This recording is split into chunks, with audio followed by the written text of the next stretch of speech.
നമ്മുടെ സദ്യയിലെ ടേസ്റ്റി ആയിട്ടുള്ള കൂട്ടുകറിയുടെ റെസിപ്പിയാണ് ഇന്ന് ചെയ്യുന്നത്.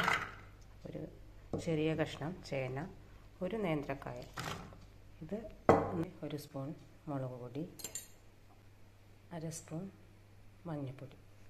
ഇതൊന്ന് വേവിച്ചിട്ട് അതിലേക്ക് പിന്നെ വേവിച്ച് വെച്ച കടല ചേർക്കാം. ചേനയും കായൊക്കെ വെന്തു. ഇനി കൂട്ടുകറിക്ക് ആവശ്യമായിട്ടുള്ള ഉപ്പിട്ട് കൊടുക്കുക. കൂട്ടുകറിക്ക് ഉപ്പിട്ട് വേവിച്ച കടല ഇട്ടെടുക്കാം. ഒക്കെ നല്ലോണം ഒന്ന് ഉപ്പൊക്കെ പിടിച്ച് ഈ വെള്ളം വറ്റി വരും. വെള്ളമൊക്കെ വറ്റി വന്നു.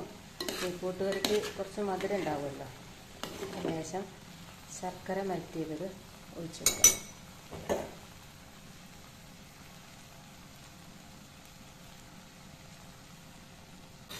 ഒന്ന് മധുരമൊക്കെ കഷ്ണത്തിൽ പിടിച്ചു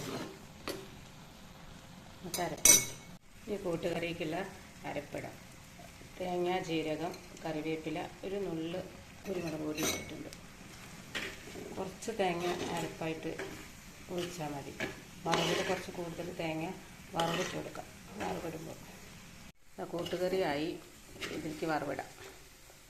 ചട്ടിയിൽ വെളിച്ചെണ്ണ ഒഴിച്ചു, 1 സ്പൂണ് കടുക് ഇട്ടു, ഒരു 3 വറ്റൽമുളക് ഇട്ടു, കുറച്ച് കറിവേപ്പില ഇട്ട്, കുറച്ച് തേങ്ങ ചതച്ചു. കൂട്ടുകറിക്കുള്ള വറവ് റെഡിയായി. ഇനി അതിലേക്ക് തട്ടാം.